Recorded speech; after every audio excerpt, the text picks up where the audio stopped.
the restaurant industry is being challenged unlike others. There's many states where tipped employees get paid about $2.20 an hour. And it's an employee tip credit of, whatever it is, $13 an hour to adjust their payroll down. So these employees typically make $20, $30, $40 an hour in tips in many of these places. So they make $2.20 an hour in payroll. From $2.20 an hour to $15 is a 600% payroll increase. There is no business in the world that can sustain a 600% payroll increase. So I'm trying to protect my industry. I'm trying to protect the people that work in the industry by creating a stable economic model. So there is no guilt and stability.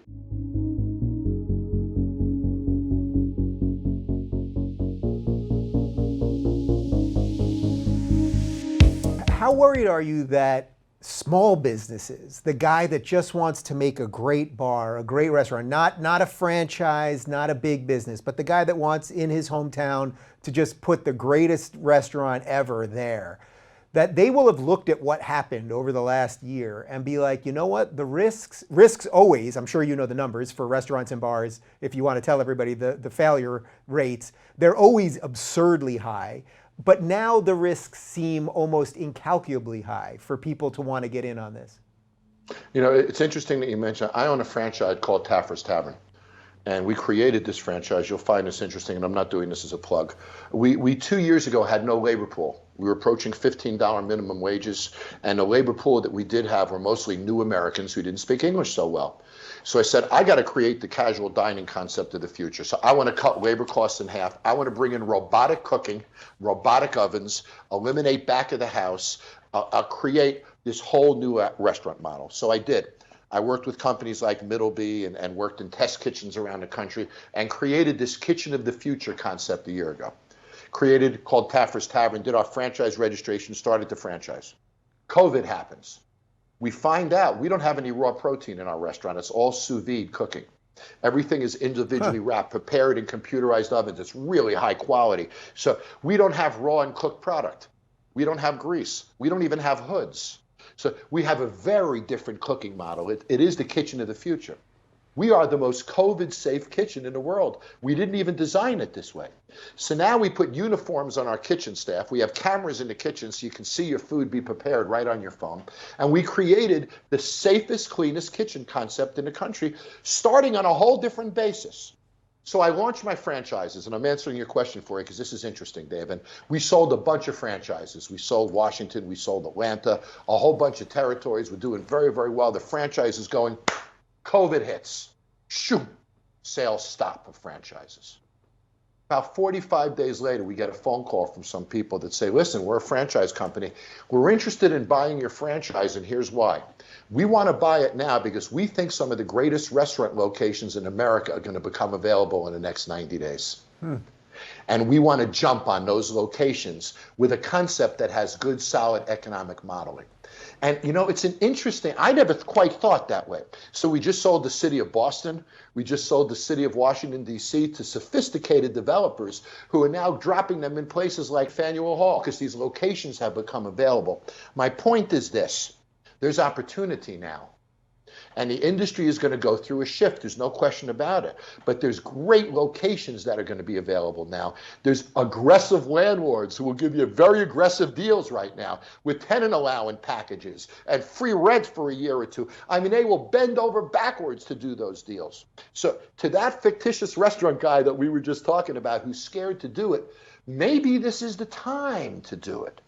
And I put a fascinating thought model out there. Now, we have a big to-go element that we've put in Taffer's Tavern and a curbside element. So we shifted the business model post-COVID, obviously, Dave. But my point is this. If you've ever wanted to be in a restaurant business, one of the highest costs we got is occupancy and construction.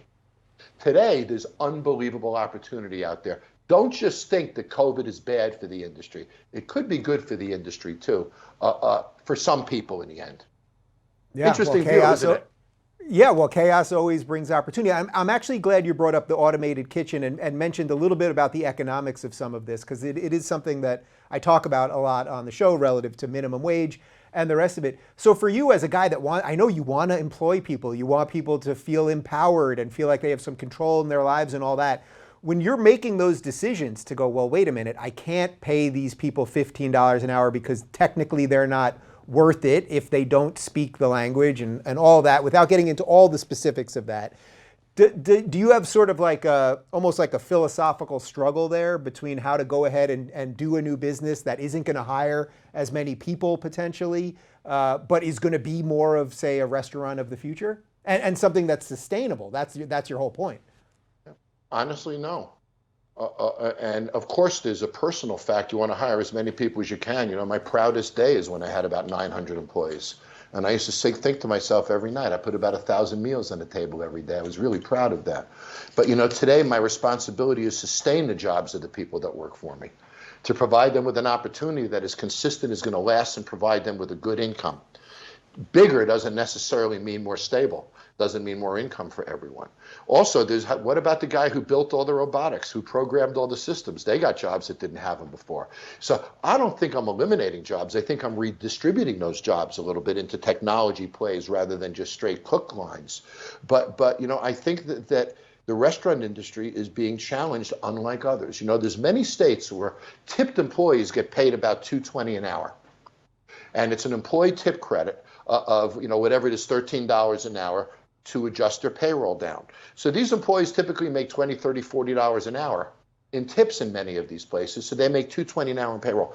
From $2.20 an hour to $15 is a 600% payroll increase. There is no business in the world that can sustain a 600% payroll increase. So I'm trying to protect my industry. I'm trying to protect the people that work in the industry by creating a stable economic model. So there is no guilt in stability. There is no guilt in following, you know, economic models that provide prosperity for those who work for us. So it isn't my choice. I'd much rather be hiring more people, but it isn't something I have any guilt about.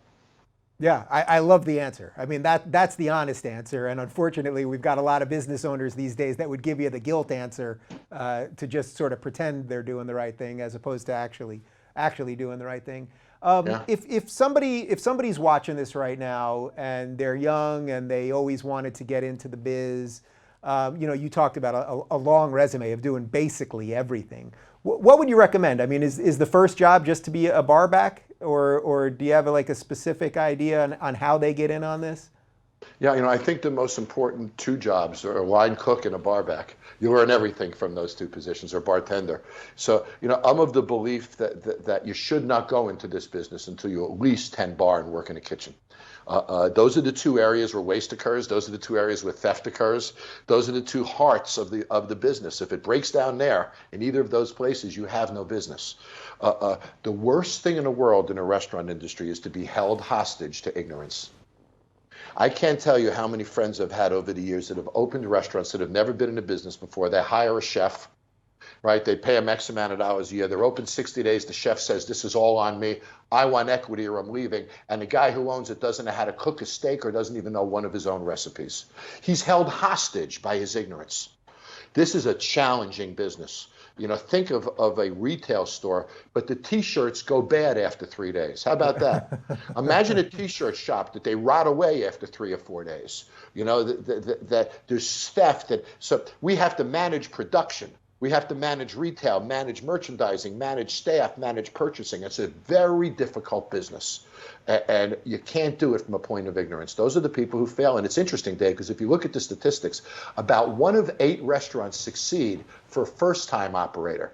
7 of 8 succeed for the second time. Wow. It's a fascinating shift in the statistics. So once you made those mistakes the first time, Dave, you're sort of ready now. But without the experience, you're not in a very good statistical place. With the experience, you're in a far better statistical place. What resources can we send people to? Are you still doing seminars on all of this? Oh, sure. Or? Yeah, sure. We still do seminars. You can go to jontaffer.com. Matter of fact, we're working on an industry webinar in the next couple of weeks. So you can go visit jontaffer.com. You know, there's great resources out there for restaurant people. Please go to the National Restaurant Association site. They have wonderful COVID information, great marketing programs and such. There's another organization, a nightclub and bar show and media group, which also has great information on it. And then, of course, you know, we have our TVT, which is about 40 hours of training content, marketing, promotion that we have that's available on our website also. My point is this. When this pandemic started, and I'd like to sort of be positive here for a minute, Dave. When this pandemic started, I saw people get paralyzed. They didn't know what to do. They were frozen. My second book about excuses, which we talked about, I realized that at this time, great marketers are going to bubble to the top, aren't they? We're going to see some amazing stuff. Great promoters are going to bubble to the top. We're going to see great activations and programs and online events, and great operators are going to bubble to the top. We're going to see incredible things happen out there. So this is a time to mobilize, not paralyze. If you're looking for more honest and thoughtful conversations about lifestyles instead of nonstop yelling, check out our lifestyle playlist. And if you want to watch full interviews on a variety of topics, check out our full episode playlist. They're both right over here. And to get notified of all future videos, be sure to subscribe and click the notification bell.